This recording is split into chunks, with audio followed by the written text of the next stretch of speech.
Boys sell their stuffed animals to eat, but the millionaire arrives and works a miracle. The midday heat in New York City was relentless when Tyler and Mason knelt on the sidewalk of the commercial district on Fifth Avenue. Their small hands trembled as they carefully arranged the only valuable things they still owned on a torn blanket. Then Tyler, just 10 years old, picked up his favorite brown teddy bear and placed it beside the other stuffed animals. Mason, 2 years younger, clutched his gray teddy bear to his chest and began to cry softly. "Please, Mason, we have to do this," Tyler whispered, trying to sound stronger than he felt. "Mom is really sick, and we have nothing left to sell." The younger boy shook his head, tears streaming down his thin face. They hadn't eaten a full meal in 3 days. Their mother, Sarah, had been bedridden for weeks with a stubborn cough and a weakness that left her too exhausted to even get up. "But it's Buddy, Tyler. He slept with me since I was a baby," Mason whimpered. Tyler swallowed his own tears. That brown teddy bear had been a gift from their father, who had left when Mason was still very little. It was the only memory they had of him, but now it had to become money for food. "I know, bro, my brownie is special too, but Mom needs medicine and we need to eat something." The two boys didn't notice a man in a dark suit standing a few feet away, watching them. Richard Anderson had just come out of an important meeting in the nearby office building when the scene caught his attention. At 45, Richard owned one of the largest construction companies in the state. He had everything money could buy, but at that moment, watching those two boys parting with their only toys, he felt a pain in his chest he hadn't known in a long time. "How much do you want for the teddy bears?" he asked, stepping closer slowly. Tyler looked up, startled. He wasn't used to seeing well-dressed men in that part of the city, let alone ones interested in buying used toys. "You really want to buy them?" the boy asked suspiciously. "Yes, I do, all of them."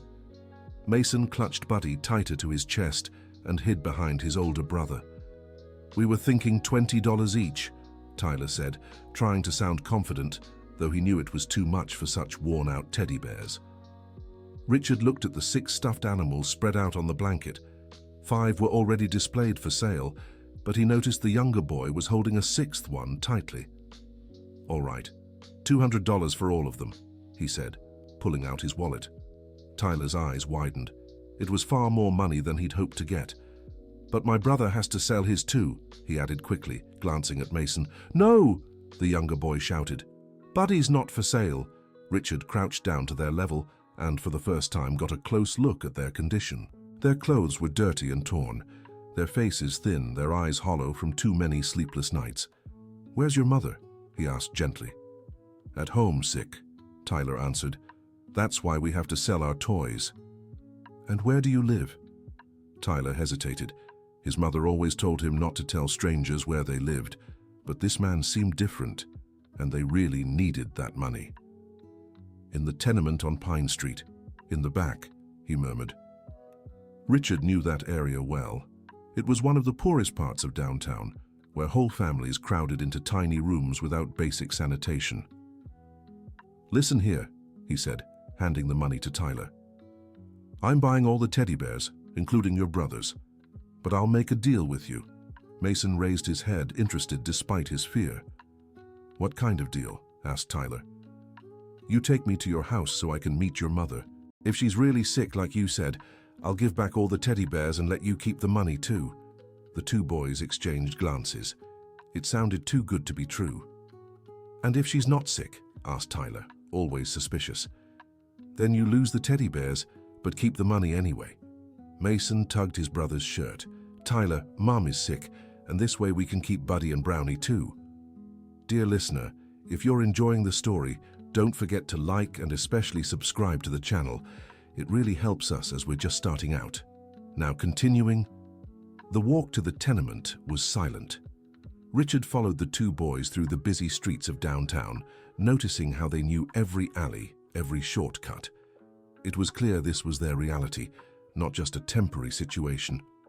When they reached Pine Street, Richard came face to face with an old, crumbling building. The tenement was a 3-story structure where dozens of families lived in tiny rooms, sharing bathrooms and a single laundry area. "It's here," said Tyler, pointing to a small door at the back of the ground floor. The room they lived in was no bigger than 10 feet by 10 feet. There was a mattress on the floor, a broken 2-burner stove, a small table with 2 old chairs, and nothing else. The walls were stained with dampness, and the ceiling was peeling. On the mattress, a woman around 35 lay covered by a thin sheet. Even from a distance, Richard could hear her labored breathing. "Mum, we brought a man who wants to meet you," said Tyler, approaching the bed.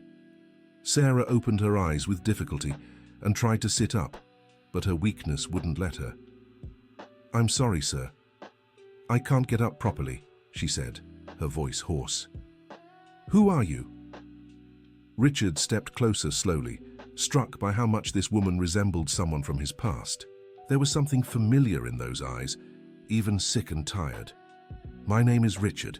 Your boys were selling some stuffed bears on the street, and I decided to help." "My boys shouldn't be out there asking for money," Sarah exclaimed, trying to sit up again. "Don't worry, ma'am, they weren't begging. They were selling their toys to get money for food and medicine." Sarah's eyes filled with tears. She had always prided herself on supporting her children alone, working as a housekeeper in several homes, but in recent weeks her illness had left her unable to work. "How long have you been like this?" Richard asked. "About 3 weeks. It started as a simple cold but got worse. I don't have money to see a doctor." Richard looked around the small room, his heart tightening further. On the wall were some old photos, including one of Sarah looking much younger, wearing a white uniform. "Did you work in a hospital?" he asked, pointing to the photo. "Yes, I was a nursing assistant at Manhattan General Hospital, but I had to stop when I got pregnant with Tyler." A chill ran down Richard's spine. Manhattan General Hospital. That name stirred a memory he'd tried to forget for years. "What years did you work there?" "From 2005 to 2013. Why?" The pieces began falling into place in Richard's mind. He remembered January 2011 vividly, when he'd been in a serious motorcycle accident that nearly took his life. He'd been hospitalized for 2 months at Manhattan General, much of it unconscious, but he remembered one nurse in particular. A young woman with kind eyes who stayed by his side during the toughest nights when the pain was unbearable and he thought he wouldn't survive. "Mrs. Sarah," he said, his voice choked up, "do you remember a young man who was hospitalized at your institute in 2011? A serious motorcycle accident, multiple surgeries." Sarah looked at him more closely, trying to focus through the fever and weakness. "There were so many patients," she murmured, "but there was one young man, Richard something. He was hospitalized for a long time, barely made it." "Richard Anderson," he finished. Sarah's eyes widened, and she tried to sit up in bed with all the strength she could muster. "You're Richard? The boy from the motorcycle accident?" "It's me." Mason and Tyler watched the conversation between the two adults without fully understanding what was happening. "Good heavens," Sarah sighed. "But you were so badly hurt. Your face was all My, how you've changed." Richard smiled sadly. After the accident, he had to undergo multiple reconstructive surgeries. His face looked completely different from before. "You saved my life," he said, kneeling beside the bed. "I remember you staying by my side on the hardest nights when I had nightmares about the accident. You held my hand and told me I'd be okay. I always did that with the most critical patients," Sarah said, tears streaming down her face. "But with you it was different. You were so young, so scared. You reminded me of my little brother." "And now it's my turn to repay you," Richard said, standing up. "I'll take care of you and your children." But Sarah shook her head frantically. "No, Richard. I can't accept charity. I've always worked to support my kids, and I'll keep working when I get better." "It's not charity," Richard insisted. "It's gratitude. If it weren't for you, I wouldn't be here today." Tyler and Mason still didn't fully grasp the conversation, but they sensed a special connection between their mother and this well-dressed man. "Mom," Tyler said, "Mr. Richard bought our teddy bears and said he'd give them back if you were really sick." Richard smiled and pulled the teddy bears from the bag he was carrying. "Here they are," he said, handing the toys to the boys. "And you can keep the money too." Mason ran to hug his buddy, beaming with happiness. "But now I need to take your mother to the doctor," Richard said. She has an infection that could get serious if not treated soon. Sarah tried to protest again, but a coughing fit stopped her. Richard didn't wait any longer. He took out his phone and called his personal doctor. "Dr. Harrison, it's Richard. I need you to come urgently to—" He looked around, wondering if it was appropriate to bring a private doctor to this place. "No," Sarah said, guessing his thoughts. "I won't see a private doctor here. If I'm getting treated, it has to be in a proper place." Richard understood her pride and respected it. "All right, we're going to the hospital right now. What about the boys?" "They're coming with us. I won't leave them alone here."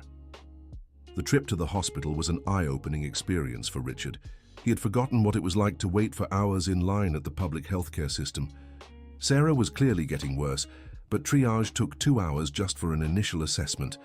When they finally got seen, the diagnosis was pneumonia. Sarah would need to be hospitalized for at least a week for IV antibiotics. "Doctor, I can't stay hospitalized," she said in panic. "I have 2 young children at home."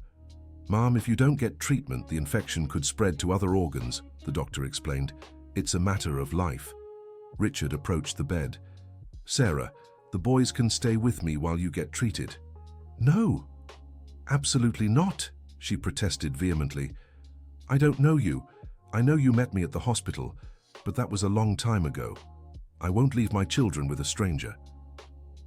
Tyler and Mason were frightened by the whole conversation. The idea of their mother being hospitalized was terrible enough, and now there was all this discussion about where they would stay. "So what are we going to do?" asked Richard. "There's a neighbor of ours, Mrs. Nancy. She can take care of them for a few days." But when Richard went to get Mrs. Nancy from the tenement, he found that she was also sick. The flu that had struck Sarah had spread throughout the entire tenement, and several people were bedridden. "Mr. Richard," said Tyler, tugging at the hem of his suit jacket, "we can stay home alone. I'll take care of Mason." "Not a chance," Richard replied firmly. "You're just kids." The argument went on for hours. Sarah refused to leave her children with Richard, but she had no other options. Their closest relatives lived in other states, and all the neighbors were sick. That was when Mason had an idea. "Mom, what if Mr. Richard stays at our place to take care of us instead of us going to his house?" Sarah considered the proposal. At least this way, the boys would be in familiar surroundings, and she could feel more at ease. "Would you be willing to do that?" she asked Richard. "Of course. Anything to help you." But when Richard saw the conditions of the tiny room again, he realized it would be impossible. There wasn't even a place for him to sleep, and the hygiene conditions were too poor to properly care for 2 children. "Sarah, you can't keep living in that place," he said, returning to the hospital the next morning. "It's unsanitary, damp, dangerous." "It's what I can afford," she replied, embarrassed. "Then let me help you find a better place." "I already said I won't accept charity," Richard sighed, seeing that her stubbornness would be a constant obstacle. "What if I get you a job? Once you recover, of course." Sarah hesitated.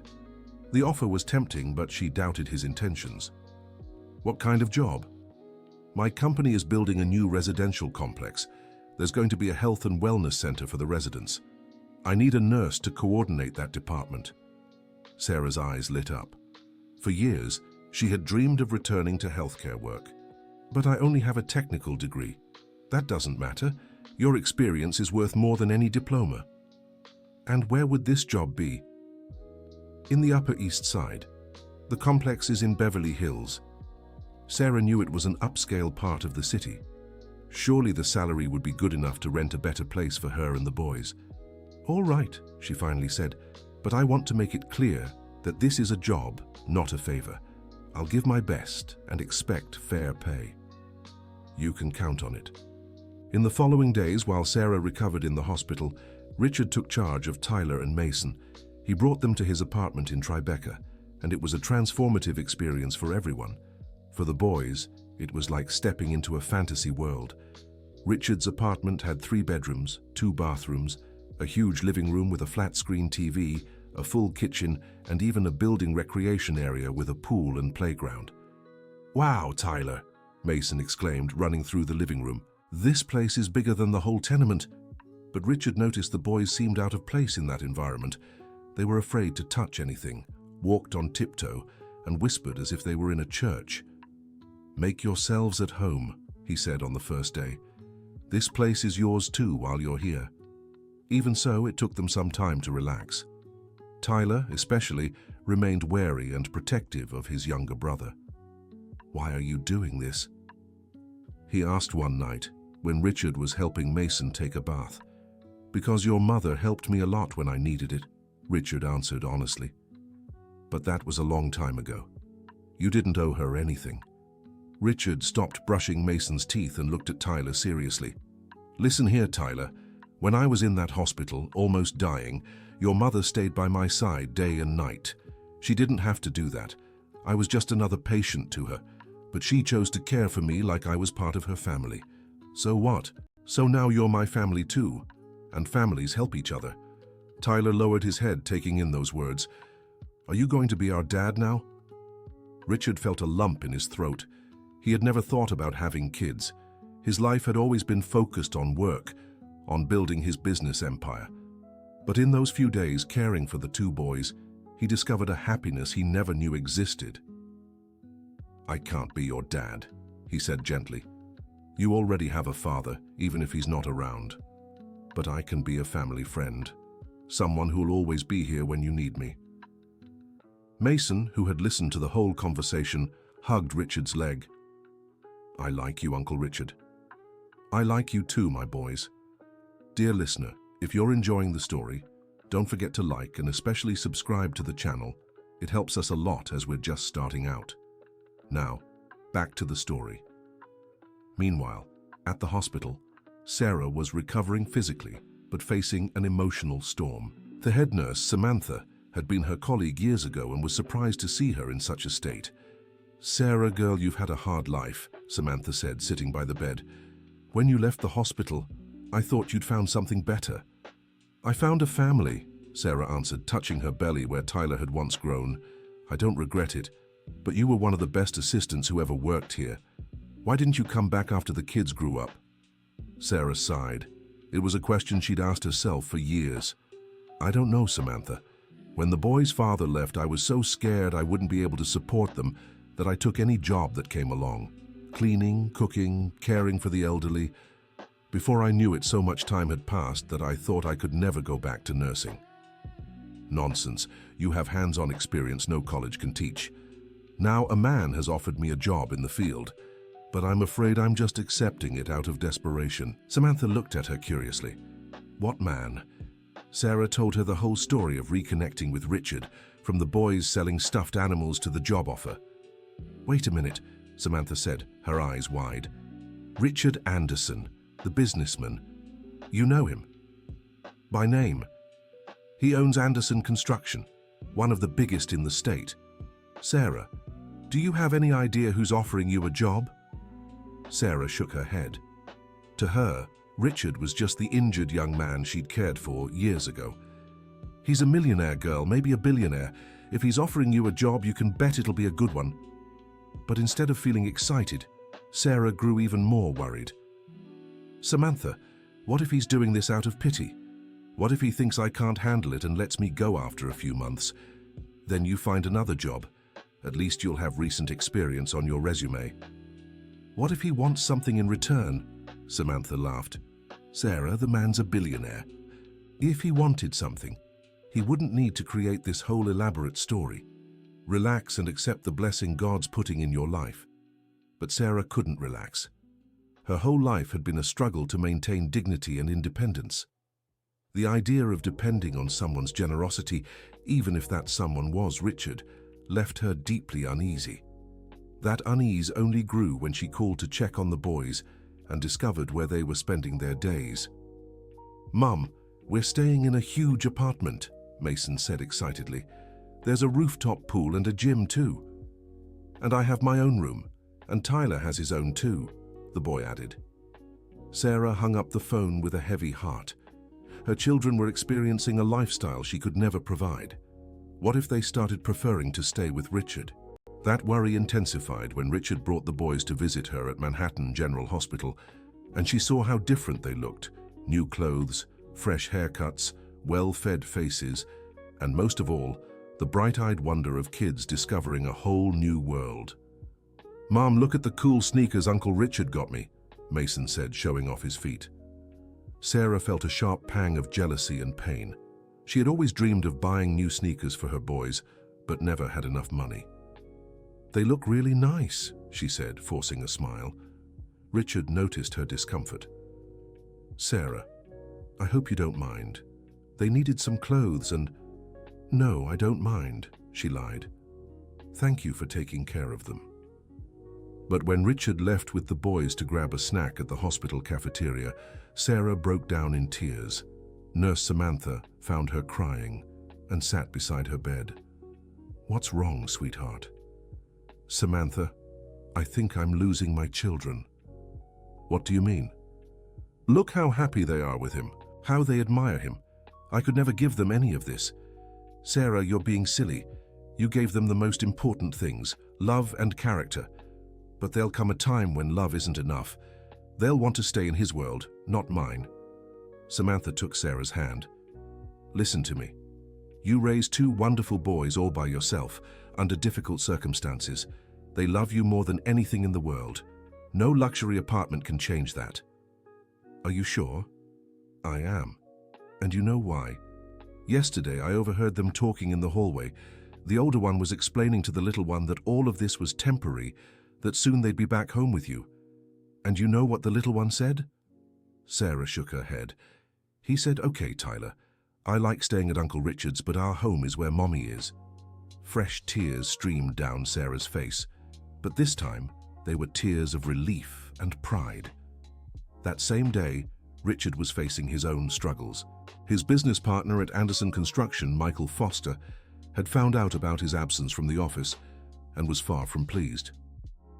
"Richard, what's this about you playing house?" Michael asked, barging into his apartment unannounced. "I'm not playing anything, Michael. I'm helping a family in need." "A family from the slums you barely know. This doesn't make sense." Richard felt his temper rising. Tyler and Mason were playing in their room and shouldn't hear this conversation. "Let's talk outside," he said, pushing Michael onto the balcony. "Richard, you're being played," Michael continued. "This woman found out you're rich and set this whole thing up to take advantage of you. You don't know what you're talking about." "Oh, I do. How many times have we seen stories like this in the papers? Pretty poor woman preys on successful businessmen." "Sarah isn't like that." "How can you be sure? You met her once, 10 years ago, when you were doped up on meds in the hospital." Richard was growing angrier, but he had to admit Michael's words planted a seed of doubt in his mind. "What do you want me to do?" "Send that family away. Just give them some money to get by and be done with it. You've already done your good deed. I won't do that. Then at least have that woman investigated. Let's find out if she's really who she claims to be." Richard hesitated. He didn't want to distrust Sarah, but maybe it was wise to confirm a few things. "All right," he finally said. "But if the investigation proves she's honest, you drop this paranoia. Deal." Michael left the apartment satisfied, thinking he had planted enough doubt in his partner's mind. He was worried Richard was getting too emotionally involved with that family and would start making business decisions based on his heart rather than reason. Truthfully, Michael had his own interests at stake. For months he'd been pressuring Richard to sell their construction company to an international group. The deal would make them both a fortune, but Richard always refused, saying he wanted to keep the business in the US. If Richard got tangled up in social causes and started diverting profits to charity, the company would become less attractive to foreign investors. Michael couldn't let that happen. Meanwhile, in the tenement on Pine Street, news that Sarah was being helped by a wealthy businessman had spread quickly among the neighbors. Reactions were mixed. Mrs. Mary, a 60-year-old woman who lived upstairs, was happy for the family. "I always said Sarah was a good woman," she remarked to the other neighbors. "Now she's gotten the luck she deserves, but not everyone felt the same." Mr. Joe, a bitter man who constantly complained about life, spread malicious rumors. "You really think a rich man would help some poor woman without wanting something in return?" He said to anyone who'd listen, "I bet Sarah's selling herself to him." Don't say that, Josie, protested Mrs. Mary. Sarah's a decent woman. Decent before, now she's selling herself to support her kids. The rumors reached Richard when he returned to the tenement to pick up some clothes for the children. Mrs. Mary approached him in the courtyard. Young man, forgive me for meddling, but people are spreading lies about you and Sarah. What kind of lies? Saying you two are, well, you know, that she's selling herself to you. Richard felt a mix of anger and sadness. He knew rumors like this could tarnish Sarah's reputation in the neighborhood where she'd lived for years. Mrs. Mary, you can tell everyone my relationship with Sarah is one of friendship and gratitude, nothing more. I know that, young man. Anyone who knows Sarah knows she's not that kind of woman. But you know how people talk, right? Richard did know, and he also knew those rumors would only get worse when Sarah started working for him. That night, he decided to talk to her about it. Sarah, I need to tell you something. What is it? She asked, still weak, but now able to sit up in bed without difficulty. There are rumors spreading about us in your neighborhood. What kind of rumors? Richard told her what Mrs. Mary had said. Sarah flushed with shame and anger. I knew this would happen, she said. That's why I didn't want to accept your help. Sarah, don't let these comments get to you. Mean-spirited people will always try to destroy something good. But how am I supposed to keep living there now? How can I face my neighbors? You won't have to. Remember the job offer. With the salary I'll pay you, you can rent an apartment in another neighborhood. Sarah considered the idea. If she could land a well-paying job, she really could start fresh somewhere else. How much do you plan to pay me? Richard did some quick math in his head. I wanted to offer her a salary that would allow her to live with dignity, but without seeming excessive to the point of raising suspicion. $5,000 to start, plus meal vouchers, transportation allowance, and health insurance for you and the boys. Sarah's eyes widened. She had never earned even half that amount in any job. Richard, this is too much money. It's the standard salary for the position. You'll be coordinating a team of healthcare professionals, developing wellness programs, handling emergencies. It's a big responsibility. But I don't have experience in coordination. You have experience caring for people. That's what matters most. Sarah fell silent for a few minutes, thinking about all the implications of this change. Richard, I need to ask you something, and I want you to be honest with me. Go ahead. Are you doing this because you truly believe I'm qualified for the job, or because you want to help me because of the past? Richard hesitated before answering. It was a tough question because both motivations were mixed in his mind. Both, he replied honestly. I do want to help you, yes, because you helped me when I needed it. But I also genuinely believe you'll excel at the job. How can you be so sure? Because I've seen you work. I remember how you cared for patients at the hospital, with kindness, attention to detail, always going beyond what was required. That's exactly the kind of person I need. Sarah felt warmth in her chest. It had been years since anyone had recognized her professional qualities like this. All right, she finally said. I'll take the job, but on one condition. What? If after 3 months you think I'm not meeting expectations, let me go without hesitation. I don't want to be kept on out of pity. Deal. And one more thing. I want to pay rent for an apartment like any normal tenant. No discounts, no favors. Sarah, I wasn't planning on giving you a free apartment. I know. I just want to make it clear that I'll pay for everything I receive. Richard smiled, admiring her dignity once again. Understood. Dear listener, if you're enjoying the story, please take a moment to like and especially subscribe to the channel. It helps us a lot as we're just starting out. Now continuing, 2 days later, Sarah was discharged from Manhattan General Hospital. Richard picked her up with Tyler and Mason, who were eager to see their mother again. Mommy! Mason shouted, running to hug her. Careful, Mason, Tyler said. Mom's still recovering. Sarah hugged both her boys with tears in her eyes. She had missed them terribly, but was also nervous about adjusting to their new life. How did you behave with Uncle Richard? She asked. Good, Tyler replied. He taught us chess and took us to the park. And the pool too, Mason added. Sarah looked at Richard gratefully. Thank you for taking care of them. My pleasure. They're two wonderful boys. The ride from the hospital to the temporary apartment Richard had rented for them was quiet. Sarah gazed out the car window, watching the city pass by, still processing all the changes happening in her life. The apartment was in a simple but well-kept building in Williamsburg. It had 2 bedrooms, a living room, a kitchen, and 1 bathroom. It was infinitely better than the cramped room in the tenement, but modest enough not to make Sarah feel uncomfortable. "Is this where we're going to live?" Tyler asked, looking around. "For now," his mother replied, "until I can rent a place of our own." "But this is already ours, Mommy," Mason said. "Uncle Richard said we can stay here as long as we want." Sarah shot a questioning look at Richard. "It's really temporary," he explained, "until you get your first paychecks and can get financially settled." "How much are you paying for rent here?" $1,200. "Then I'll give you $600 a month until I can get my own apartment." Richard was about to protest, but he saw in her eyes that arguing would be pointless. "All right." That first night in the new apartment, Sarah lay in bed, a real bed for the first time in years, and tried to sort through her thoughts. Her children were sleeping in separate rooms, each in their own bed, with clean sheets and warm blankets. It was a luxury she had always dreamed of providing for them, but at the same time she felt lost. Her entire adult life had been a constant struggle for survival. Now, suddenly, she didn't have to worry about overdue rent, an empty fridge, or unpaid utility bills.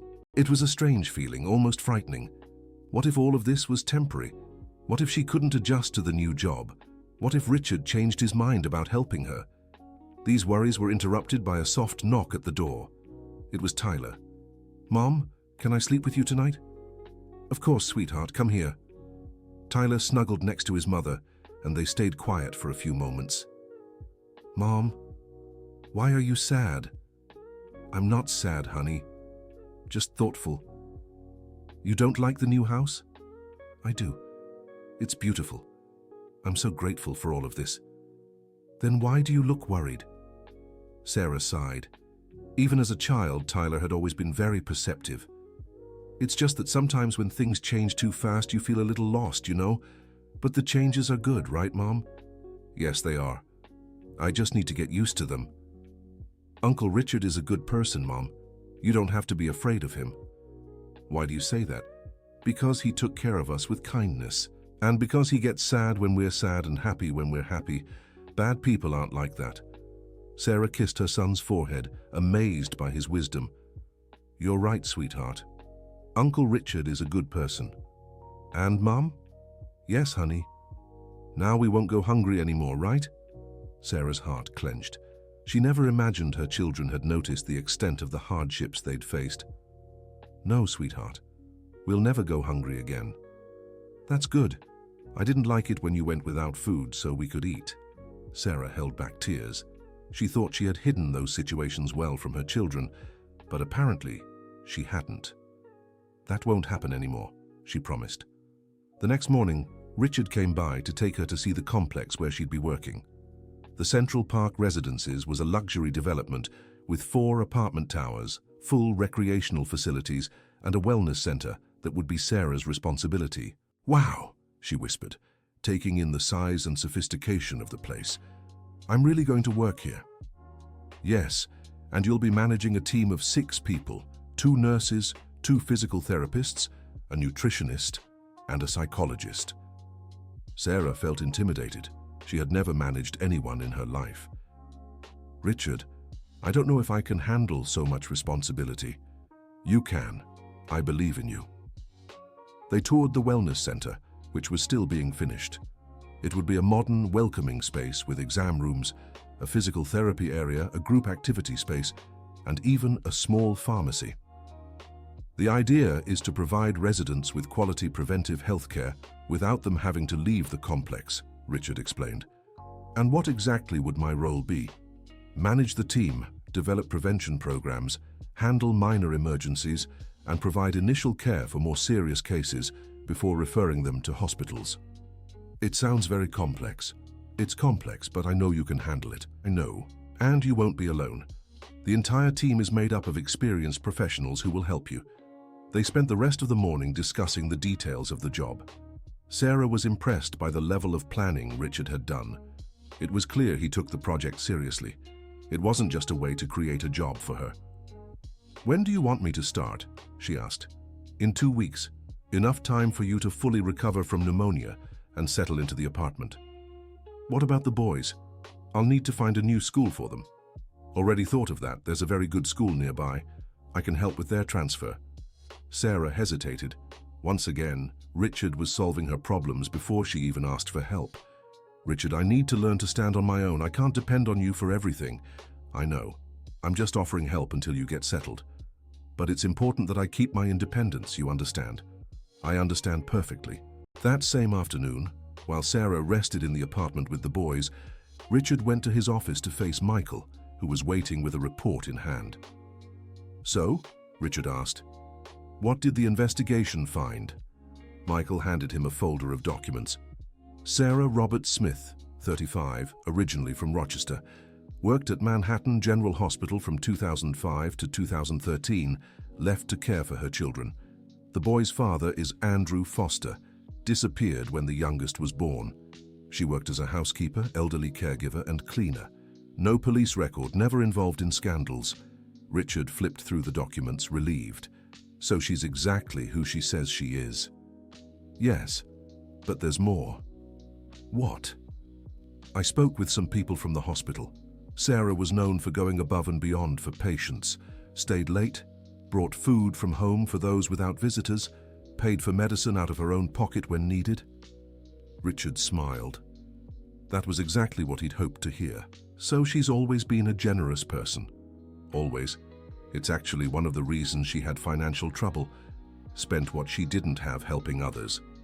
And does that bother you? Michael sighed, seeing his plan to cast doubt on Sarah had completely failed. Richard, I just don't want you to be naive. Even if she's a good person, you're getting too involved with this family. What do you mean? You're offering a job, an apartment, a school for the kids. That's not normal. You barely know these people. I know enough. What if she's disappointed with the job and wants to sue the company?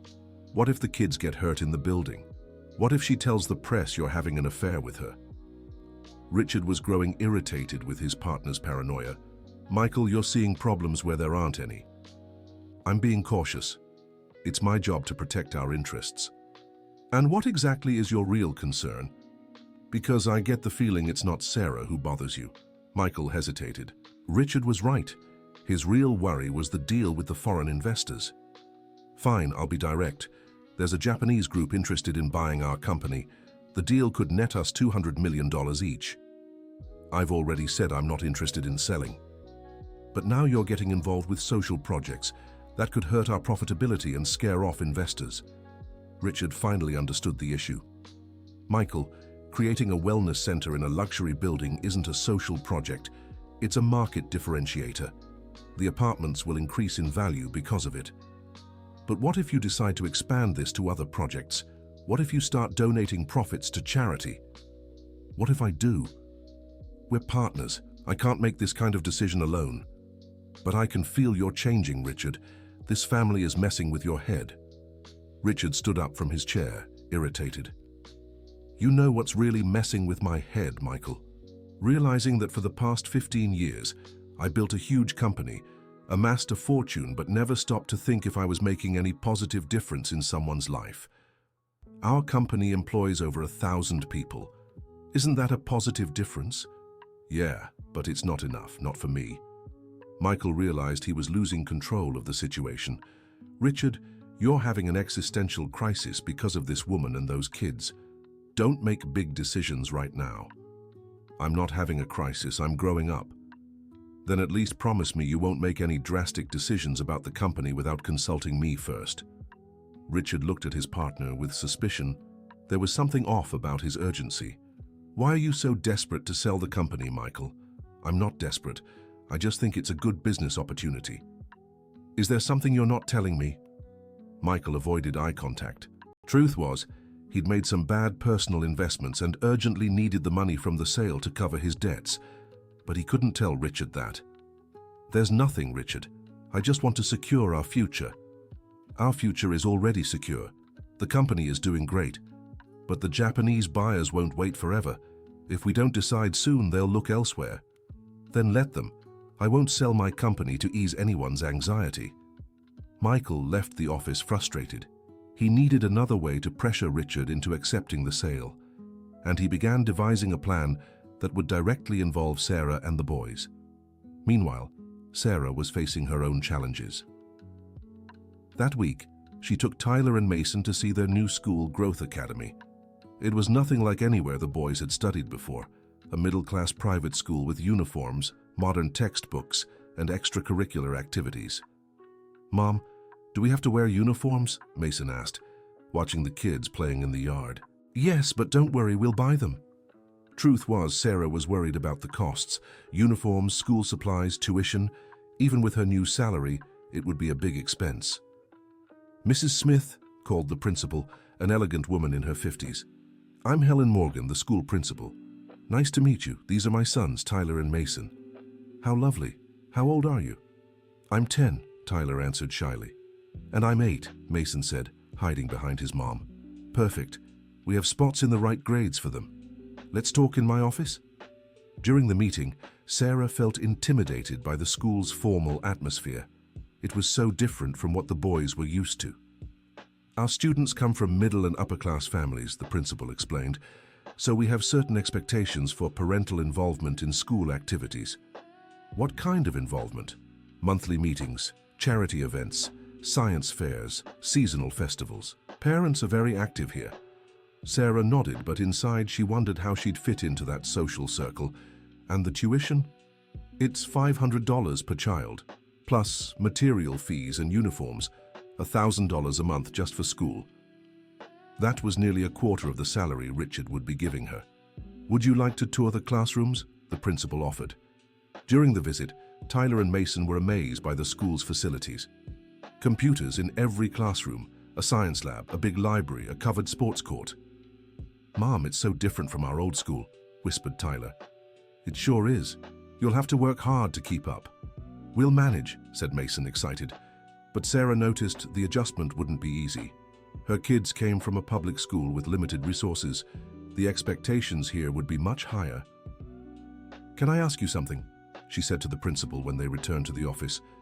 "Of course.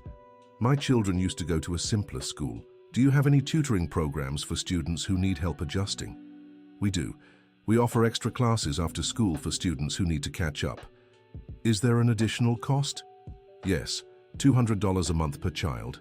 Another $400. Sarah did the math in her head. $1,400 a month just for her kids' education. It was a lot of money, but she knew it was a crucial investment in their future. "All right," she finally said. "We'll enroll them." On the way home, the boys were thrilled about the new school, but Sarah was uneasy.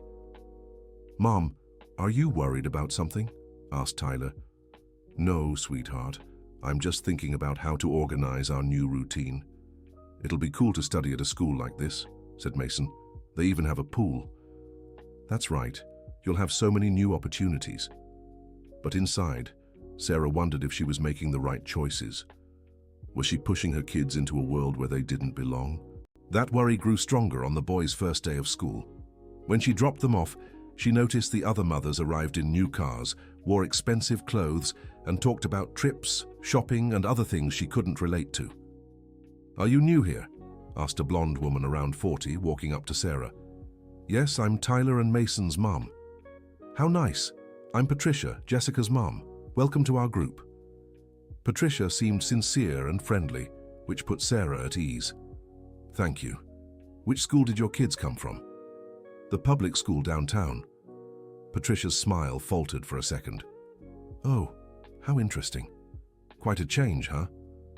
"Yes. And what do you do for work?" "I'm about to start as a nursing coordinator at a residential complex." "That's great. Nursing is such a noble profession." Sarah noticed Patricia was being polite, but there was a subtle distance in her tone. "Yeah, I like healthcare." "Well, I should get going. Let me know if you need anything. We have a WhatsApp group for moms. I'll add you later." But Patricia never added her to the group. In the following days, Sarah realized the other mothers were cordial, but showed no real interest in friendship. The boys, however, adjusted better than she expected. Tyler, always responsible and studious, quickly excelled in math. Mason, more outgoing, made friends fast. "How was school today?" Sarah asked every afternoon. "It was good, Mom," Tyler would say, "but there's a lot of homework." "What about you, Mason?" "It was good too. I played with Jack Peterson at recess." "That's nice. Do you like your teachers?" "Yeah, but they talk kind of different from our old teacher," Tyler observed. "How so?" "I don't know, more complicated. They use words I don't know sometimes." Sarah worried. Maybe the boys really did need those extra classes. "Do you want to take the tutoring classes the principal mentioned?" "What's that?" asked Mason. "Extra lessons to help you keep up with the material." "I think I need it," Tyler admitted. "I'm struggling in English. The teacher corrects a lot of what I write." "And I'm fine," said Mason. Only Tyler needs it. Sarah was torn. $200 more in the budget wasn't small, but if Tyler was struggling, she couldn't let it slide. "All right, Tyler, we'll talk to the school about the tutoring sessions." While Sarah dealt with the challenges of adapting to her new life, Richard was facing increasing pressure from Michael to sell the company. "The Japanese raised their offer," Michael said, walking into his office without knocking. "Now it's $250 million for each of us."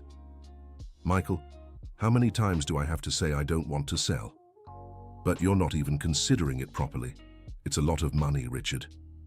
"I already have plenty of money. I don't need more." "Everyone needs more money." "Not me.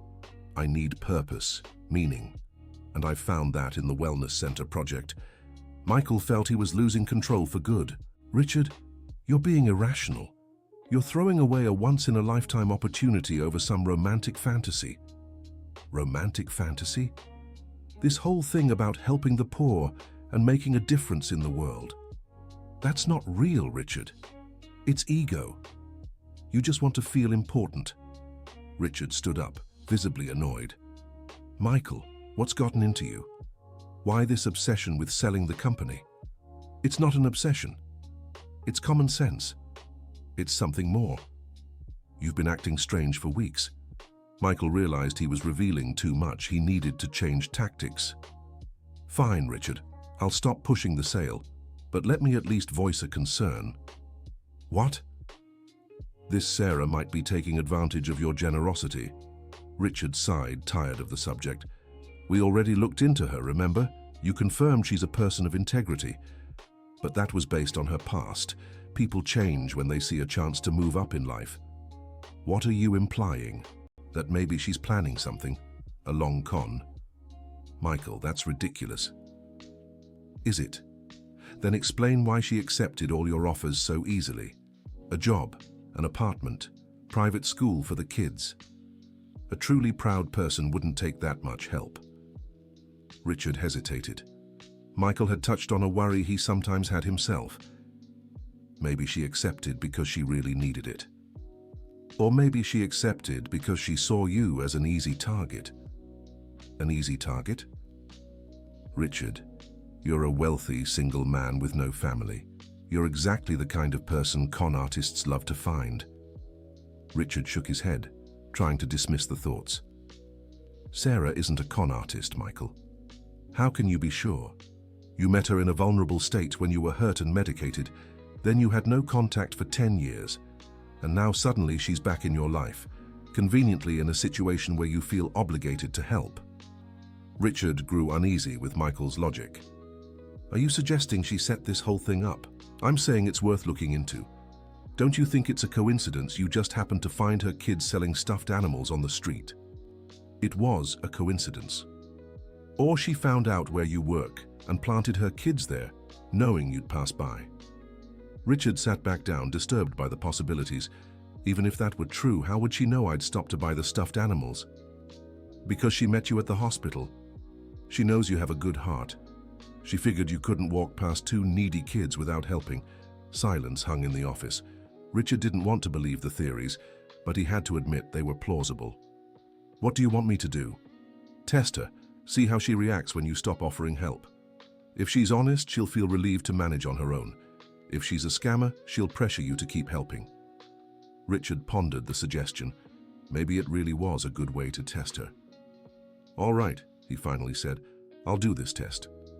But if she passes, you drop these suspicions for good. Deal. Michael left the office satisfied. He had managed to plant doubts in Richard's mind. Now all he had to do was wait for those doubts to grow and destroy their relationship. Meanwhile, Sarah was experiencing her first day at the condominium's wellness center. She arrived early, nervous and eager to make a good first impression. The space was still being finished, but it was already clear how impressive it would be when done. The facilities were modern and complete, with state-of-the-art equipment. "You must be Sarah," said a woman around 40, approaching with a smile. "I'm Christine, the nurse. We'll be working together." "Hi, Christine. Nice to meet you." "Everyone's eager to meet you. Come, I'll introduce you to the rest of the team." Sarah met all the professionals who would work under her supervision. They were experienced and qualified, which made her even more intimidated. "What's up, boss?" joked Ryan, the physical therapist. "Ready to lead us?" "Actually, I prefer teamwork," Sarah replied diplomatically. "All of you have far more experience than I do in your fields." "That's good," said Amanda, the psychologist. "I can't stand authoritarian bosses." The morning was spent getting to know the project better and discussing how the center would operate. Sarah was impressed by the level of detail Richard had planned. "He really thought of everything," commented Dr. Parker, the team's physician. "Rarely do I see investors who care so much about service quality." "Have you worked with him before?" Sarah asked. "No, but I looked into him before taking the job," said Christine. "He has an excellent reputation in the industry, a serious businessman who keeps his word." "And pays well," Ryan added, laughing. Sarah smiled, but inside she was questioning whether she deserved to be there again. At lunchtime, Richard showed up to check on their first day. "How's everyone feeling?" he asked the team. "Great," Dr. Parker replied. "Sarah's adjusting very well." "Good to hear. And you, Sarah? How's it going?" "It's, challenging," she answered honestly. "But I'm enjoying it." "Great. Can I speak with you privately for a few minutes?" They stepped outside the condominium, away from the others. "Sarah, I wanted to tell you something." "What is it?" Richard hesitated. He didn't want to do the test Michael had suggested, but the doubts his partner planted were nagging at him. "I was thinking, maybe it's better for you to gain independence sooner than we planned." "What do you mean?" "The apartment you're renting, the boys' school, maybe it's better if you take on those responsibilities alone, without my help." Sarah felt a chill in her stomach. Was Richard regretting helping her? "Are you unhappy with my work?" "No, it's not that. Your work has been excellent. It's just, well, maybe it's better for you not to rely on me so much." "Richard, what happened? Yesterday you were excited about the project. Today you're talking about leaving me on my own." "Not leaving you, giving you more independence." Sarah looked at him suspiciously. "Did someone say something to you?" "What do you mean? Did someone tell you I'm taking advantage of your generosity?" Richard couldn't hide his surprise, which confirmed Sarah's suspicions. "Who was it?" she pressed. "Sarah, it's not like that. Of course it is. Someone convinced you that I'm a gold digger taking advantage of you." Richard sighed, seeing there was no point in lying. "My partner has some concerns." "What kind of concerns?" "He thinks maybe that your intentions might not be as pure as they seem." Sarah felt like she'd been punched in the gut. "And you believe him?" "I don't know what to believe, Sarah. Everything happened so fast between us." "Richard, do you want me to be honest with you?" "I do. From the very first day, I was afraid you'd think I was taking advantage. That's why I insisted on paying rent, why I won't accept gifts, why I make sure to work hard to earn my salary." "I know that, but now I see it doesn't matter what I do. There'll always be someone implying I'm a freeloader." Tears began streaming down Sarah's face. "You know what hurts the most, Richard? I really thought I'd found a friend. Someone who knew me well enough to understand I'm not that kind of person." "Sarah, no, let me finish. If you have doubts about me, then maybe it's better if I go my own way." "That's not what I want." "But it's what you're suggesting, isn't it?" Richard felt confused and regretful. Seeing the pain in Sarah's eyes, he realized Michael had manipulated him. "Sarah, I'm sorry. I shouldn't have doubted you. But you did, and that changes everything between us." "It doesn't have to." "Yes, it does, because now I know our friendship is fragile. All it takes is someone whispering in your ear for you to distrust me." Sarah stepped back, wiping her tears. "I'll finish my workday, and then we can talk about next steps." "Sarah, please." "Richard, I need time to think." She walked back into the building, leaving Richard alone with his regret. The rest of the workday was tense for Sarah. She tried to focus on her tasks, but her mind was troubled by the conversation with Richard.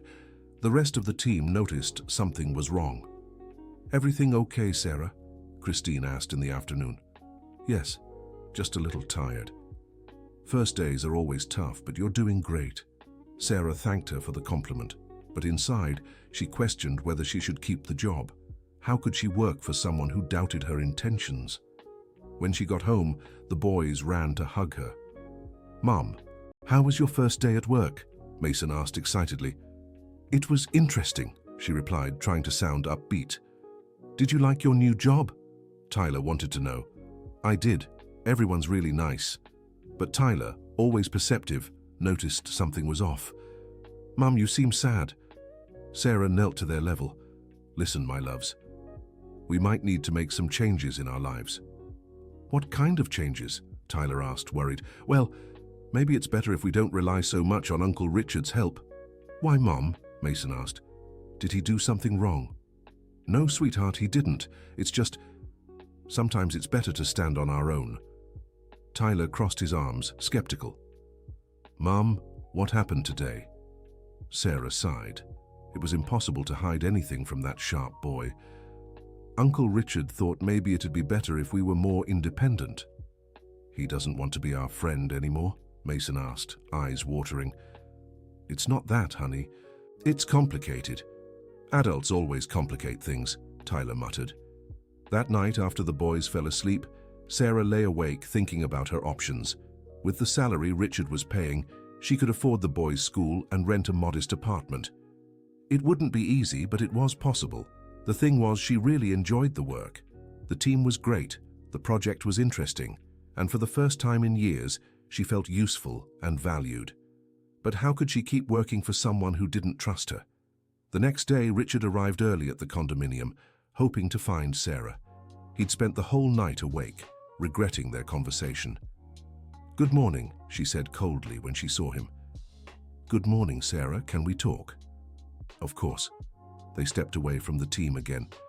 "Sarah, I spent all night thinking about what happened yesterday." "And did you reach any conclusions?" "I did. I was an idiot." Sarah looked at him surprised. She hadn't expected such a direct apology. "Richard, let me finish. I know who you are, Sarah. I always have. You're the most honest and generous person I know, and I let foolish doubts cloud my judgment. But those doubts came from somewhere. Your partner must have reasons to distrust me. His reasons have nothing to do with you. They're about other interests he has." "What kind of interests?" Richard hesitated. He didn't want to drag Sarah into business troubles, but she deserved an explanation. "Michael wants to sell our company to foreign investors. I don't want to sell. He thinks my involvement with you all will interfere with the deal."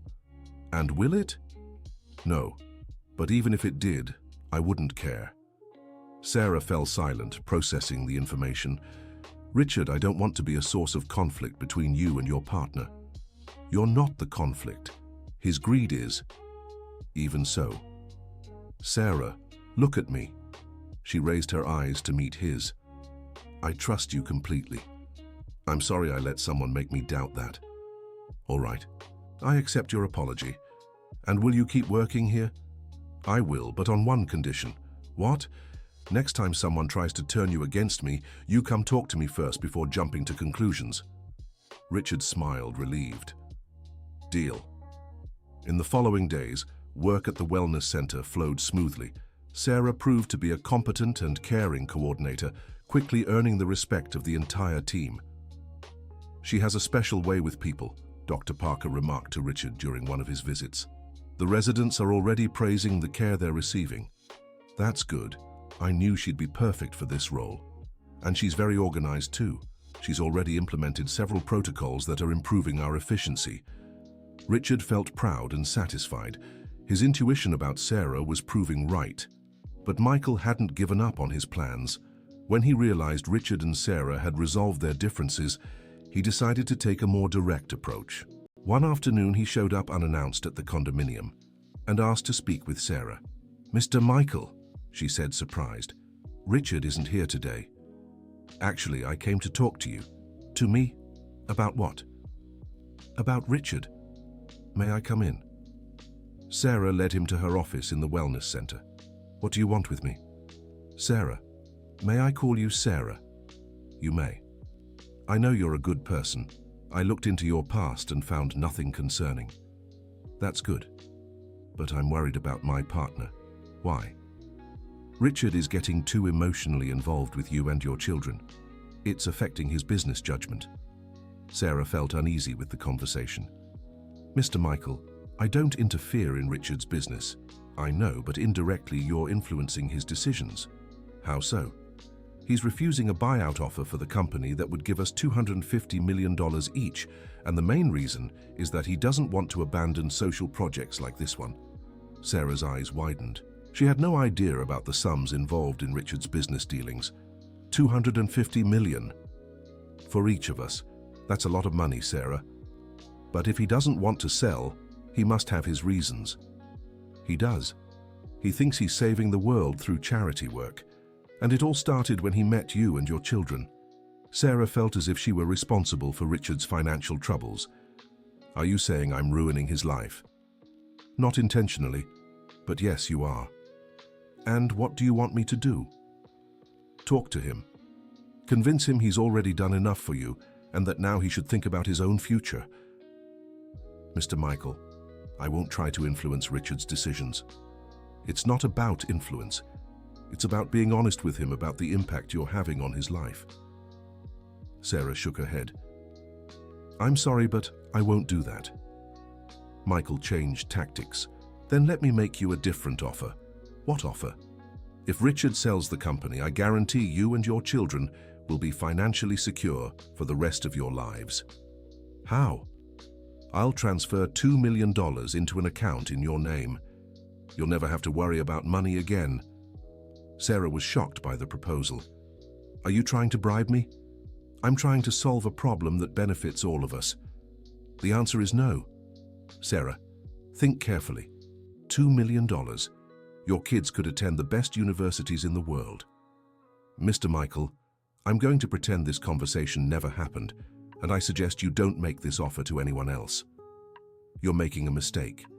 The mistake would be taking dirty money to betray a friend's trust." Michael stood up, visibly irritated. "You'll regret this decision, Sarah. It's a risk I'm willing to take." After Michael left, Sarah was deeply unsettled by the conversation. Was she really hurting Richard? Was she being selfish by accepting his help? That night, she decided to talk to him about it. "Richard, can I ask you a personal question?" "Of course. How much money are you losing by not selling the company?" Richard looked at her, surprised. "Why do you ask?" "Your partner came to see me today." "Michael, what did he want?" Sarah recounted the entire conversation, including the bribe attempt. "He offered you $2 million to convince me to sell the company." "He did." Richard was furious. "That man has completely lost his mind." "But Richard, is it true you're losing a lot of money because of me?" "Sarah, I'm not losing any money. Our company is doing very well." "But the sale would bring in $250 million. Money I don't need. I already have more than enough to live comfortably for the rest of my life." "But what if you regret it later?" Richard took Sarah's hands. "Listen carefully to what I'm about to say. The money I'd make from this sale wouldn't bring me even 1% of the happiness I've found helping you and your kids. Are you sure?" "Absolutely. For the first time in my life, I feel like I'm doing something that truly matters."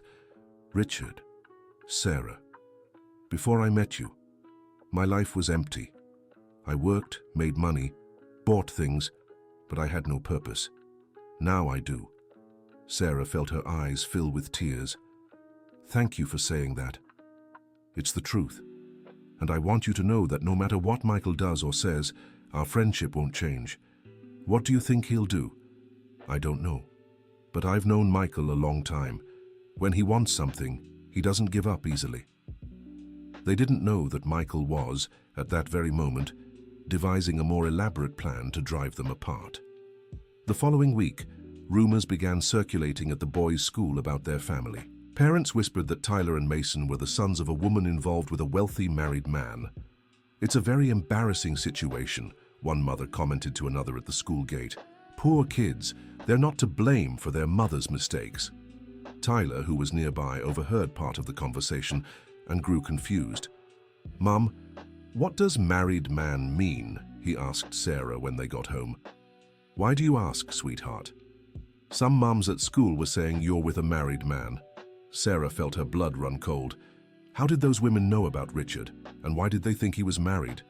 "Honey, Uncle Richard isn't married, and our relationship with him is just friendship." "Then why were they saying that?" "Sometimes people make up stories, Tyler." But Sarah was worried. If the rumors had reached the school, it meant someone was spreading details about her personal life. The next day, she went to Richard to tell him about the situation. "Someone's looking into our relationship and spreading lies," she said. "Who would do such a thing? Your business partner?" "It's possible. Michael's getting more desperate by the day." "Richard, maybe it's best if I quit my job and we take some time apart." "Absolutely not. We won't let emotional blackmail tear us apart." "But the boys are being affected. They're hearing comments at school." "Then let's settle this once and for all." Richard picked up the phone and called Michael. "Michael, we need to talk. Come to my place now."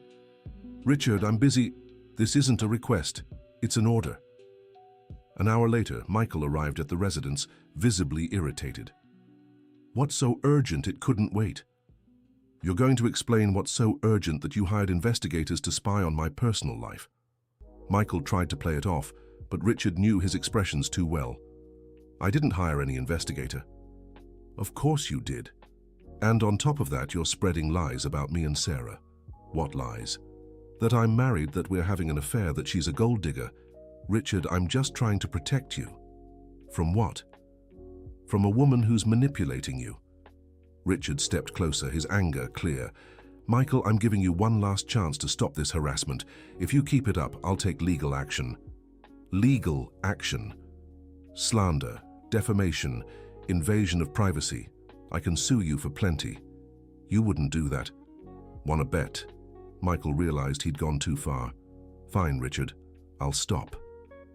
And you'll clear up every rumor you've spread." "How?" "I don't know. Figure it out."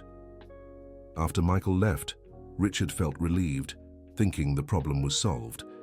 But Michael hadn't given up. He'd just changed tactics again. He knew he couldn't attack Sarah directly anymore, so he focused on her weak spots, her insecurity, and her pride. A few days later, Sarah got an anonymous call. "Sarah?" "Yes, who is this?" "Someone who's worked with Richard Anderson for a long time." "What do you want?" "To warn you about some things you should know." "What things?" "Richard's under investigation by government agencies because of the payments he's making to you." Sarah's heart raced. "What investigation?" "Suspected money laundering. They think he's using you to hide assets." "That's a lie." "Maybe, but the investigation is real, and if it continues, you and your kids could get dragged into it." "Who are you? Why tell me this?" "Someone who doesn't want to see you get hurt. My advice? Walk away from Richard before it's too late." The call ended, leaving Sarah in a panic. Was Richard really being investigated? Was she and the boys in danger? She couldn't focus on work for the rest of the day. That night, she decided to look up information online about government investigations into construction companies. She found several news stories about operations targeting firms involved in corruption schemes and money laundering. Her paranoia grew. What if Richard was mixed up in something illegal? What if all that generosity was just a way to hide crimes?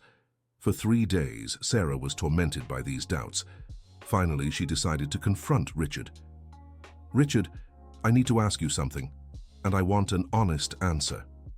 "Go ahead." "Are you under investigation by any government agency?" "Investigated? Why would you ask that? Someone called me saying you're being investigated for money laundering." Richard was stunned. "Sarah, I'm not under investigation for anything. My company is completely legal and transparent." "How can you be so sure?" "Because I keep all my records in order and pay every cent in taxes. I have nothing to hide." "But what if there's an investigation you don't know about?" "Sarah, if there were any investigation against me, I'd have been notified by now. These things don't happen in secret." "Then why would someone call me with that information?" "Because someone wants to drive us apart, and they're using your fears to do it." Sarah felt a little relieved, but was still uneasy. "Richard, what if it's true? What if you're wrong? Then let's settle this once and for all." Richard picked up the phone and called his lawyer.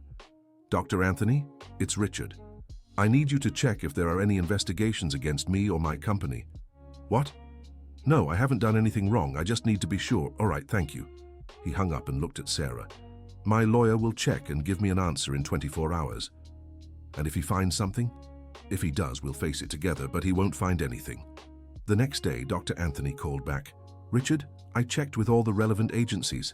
There are no investigations against you or your company. Your records are clean."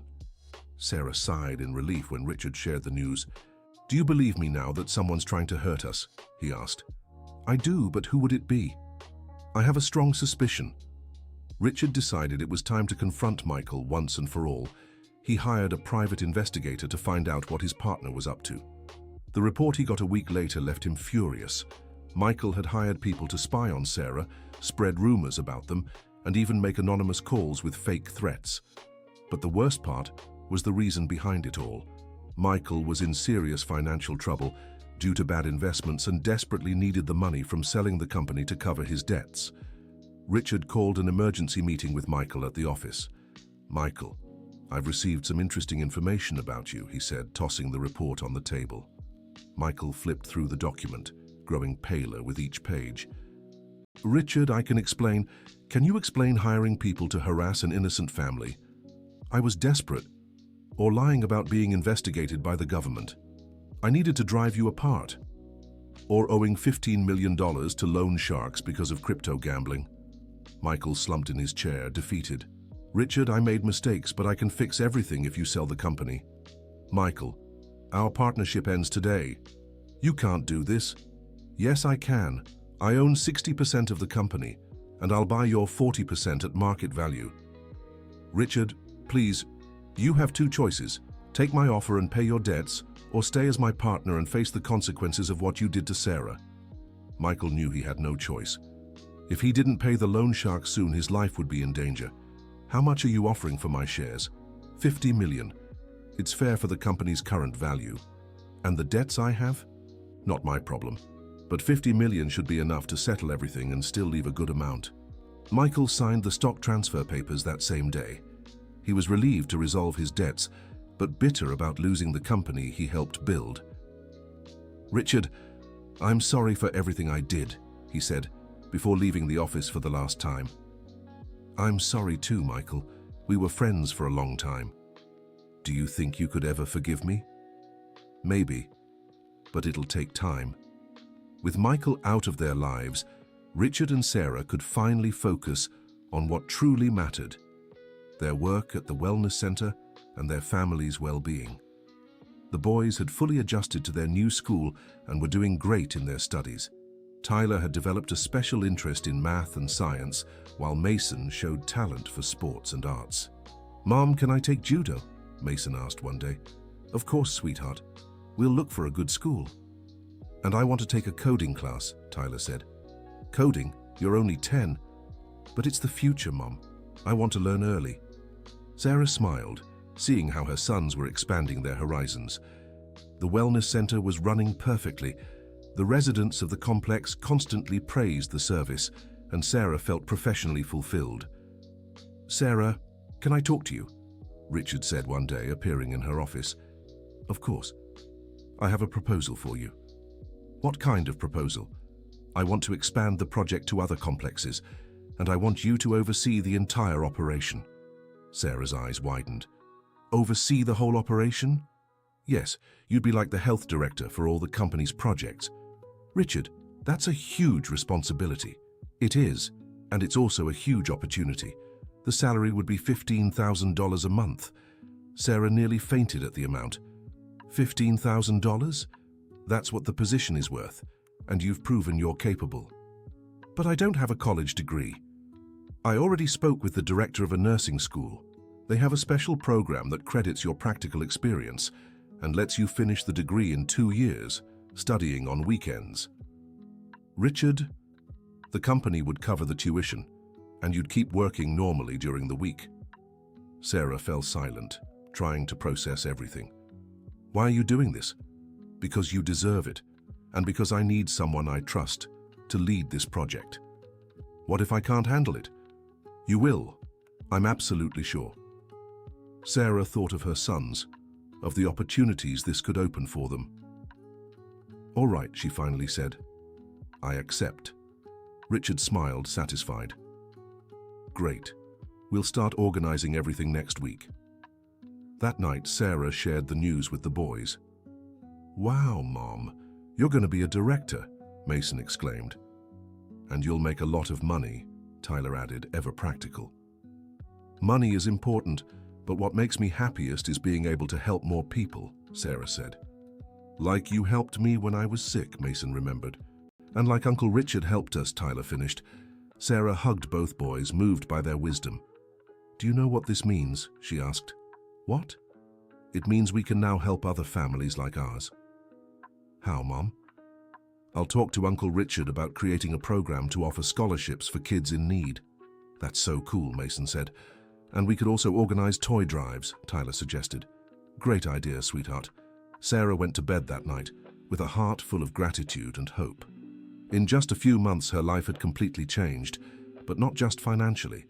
She had rediscovered her self-esteem, her professional abilities, and most importantly, the joy of dreaming about the future. Several months passed, and the Wellness Center expansion project was running perfectly. Sarah now coordinated 5 units in different residential complexes, supervised a team of 30 professionals, and was in her 2nd semester of college. "Mom, you look prettier," Mason observed one day. "What do you mean, sweetheart?" "I don't know. You smile more and you walk differently," Tyler agreed. "It's true. You seem more happy."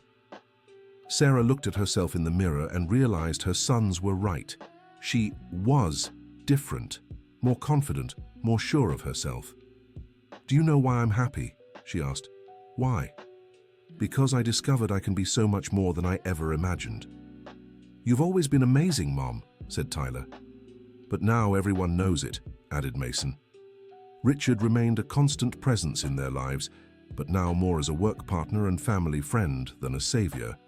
Sarah had achieved financial and emotional independence. "How are you feeling?" he asked during a work meeting. "Fulfilled," she answered honestly. "For the first time in my life, I feel like I'm in the right place, doing what I was born to do." "And the boys?" "They're great." Tyler won a math competition at school, and Mason was selected for the soccer team. "That's wonderful, yeah. Sometimes I look at them and can hardly believe how much has changed." "Have you thought about how it all started?" Sarah smiled, remembering that day on 5th Avenue, with 2 stuffed bears on a sidewalk. "And look where we are now." "Richard, can I ask you something?" "Of course." "Do you regret stopping that day?" Richard thought for a few seconds before answering. "Never. It was the best decision I've ever made, even with all the trouble it caused with your business partner. Especially because of that, it helped me see who my real friends are. And me. Do you consider me a friend? Sarah, you and the boys are the family I never had. To us, you're family too." They sat in comfortable silence for a few minutes, reflecting on the journey they'd shared. "Richard?" "Yes?" "Thank you." "For what?" "For seeing something in me that I couldn't see myself. I just gave you an opportunity. The rest was all you. No, you gave me so much more than that. You gave me back hope." Richard felt his eyes fill with tears. And you gave me a purpose. We're even. That day on her way home, Sarah passed by the place where it all began. The sidewalk on Fifth Avenue was as busy as ever, but she stopped for a few minutes, remembering the day that changed their lives. Tyler and Mason, now older and more mature, also looked at the spot with nostalgia. "Mom, do you think if we hadn't sold the stuffed bears that day, our lives would be different?" Tyler asked. "They definitely would be, but I don't know if they'd be better or worse." "I think they'd be worse," said Mason. "Because we wouldn't have met Uncle Richard." "And you wouldn't have discovered you could be an amazing director," added Tyler. Sarah hugged both her sons. "Do you know what I've learned from all this?" "What?" "That sometimes the hardest things in life are really opportunities in disguise." "How?" "If I hadn't gotten sick, you wouldn't have needed to sell the bears. If you hadn't sold the bears, we wouldn't have met Richard. If we hadn't met Richard, I wouldn't have discovered I could be more than I ever thought." "So our poverty was a good thing?" Mason asked, confused. "Poverty is never good, sweetheart. But how we handle it can make us better people. So we're not poor anymore," Tyler wanted to know. "Now we have enough to live well and still help others. It's all we could wish for." "Mom?" "Go ahead, Mason." "Can I keep Buddy forever now?" Sarah laughed, remembering the little gray teddy bear that was almost sold that day. "Of course, sweetheart. We'll never have to sell our treasures again." "That's good, because Buddy is the only thing I have from Dad." Sarah felt a pang in her heart. Even with all the positive changes, there were still wounds that needed healing. "Mason, one day your father will understand what he lost by not staying with you. Do you think he'll come back?" "I don't know, sweetheart. But if he does, he'll find two wonderful boys who grew up without needing him. And if he doesn't, then we'll keep being happy just the way we are." Tyler, always the more mature of the two, put his hand on his brother's shoulder. "Mason, we don't need a dad. We have Mom, who's worth two, and Uncle Richard, who's our special friend." "That's true," Mason agreed, smiling again. Sarah was moved by her son's maturity and the love they showed for each other. "Do you know you're the best kids in the world?" "We know," they answered in unison, making her laugh. At the end of that year, Richard organized a celebration for the entire Wellness Center team. It was a recognition of their achievements, but also a way to thank everyone who contributed to the project's success. "I'd like to make a toast," Richard said, standing with a glass in hand. Everyone fell silent, listening. "A year ago, when I started this project, I thought I was simply creating a unique feature for our developments, but I discovered I was creating much more than that." He looked directly at Sarah. "I was creating a family, a team of dedicated people who turned simple health centers into places where miracles happen every day." The team applauded, moved. "And I want to especially thank our director, Sarah, who proved that competence and heart can go hand in hand." "Richard," Sarah whispered, touched. "But today's toast isn't just for our professional successes. It's for the family we've built, the friendships we've made, and the proof that when good people come together, they can do extraordinary things." Everyone raised their glasses. "To our family!" Richard cheered. "To our family!" they all echoed. After the party, when they were back home, Sarah tucked the boys into bed and spent a few minutes talking with them. "What did you think of the party?" "It was cool to see how everyone likes you, Mom," Tyler said. "And how proud Uncle Richard gets when he talks about you," Mason added. "Do you think I've changed a lot?" "You have," Tyler replied, "but for the better." "How so?" "Before you always seemed worried. Now you seem, I don't know, powerful." Sarah laughed at the description. "Powerful?" "Yeah, like you could do anything," Mason explained. "You know what's funny? I really feel that way, like I could take on any challenge." "Because you can, Mum," Tyler said with conviction. "How can you be so sure?" "Because you faced Dad leaving, you faced poverty, you faced getting sick, you faced having to sell our toys. If you got through all that, you can get through anything." Sarah kissed her sons' foreheads, moved by their wisdom. "You're my greatest teachers, you know that." "Why?" "Because you've taught me that real love doesn't depend on money, a nice house, or an easy life. It depends on sticking together through hardships and celebrating together in victories." "We'll always be together, Mom," Mason promised. "Always. confirmed Tyler. A few months later, Sarah received an unexpected invitation. The city wanted to honor her as one of the women who had most distinguished themselves in the field of healthcare that year. "I can't believe it," she said to Richard, showing him the invitation. "Yes, you can. You deserve all the recognition. But I just did my job. Sarah, you oversee 5 health centers, supervise 30 professionals, are finishing your degree, and even created a scholarship program for families in need. That's not just doing your job." When you put it like that, it does sound impressive. It is impressive, and I'm so proud to work with you. The award ceremony was moving. Sarah received a plaque of recognition and gave a speech that left everyone emotional. 2 years ago, I was an unemployed single mother, living in a tiny rented room with my 2 sons, she began, her voice steady despite the emotion. Today, I'm here receiving this honor, but not because I'm special. I'm here because I was lucky enough to find people who believed in me when I didn't even believe in myself. She looked at Richard and the boys, who were in the audience. This award isn't mine. It belongs to the whole family that formed around a project that started small and grew because it was built with love. I want every woman going through hard times to know there's always hope, that there's always a second chance, and sometimes the most beautiful changes in our lives begin in the toughest moments. The audience gave her a standing ovation, visibly moved.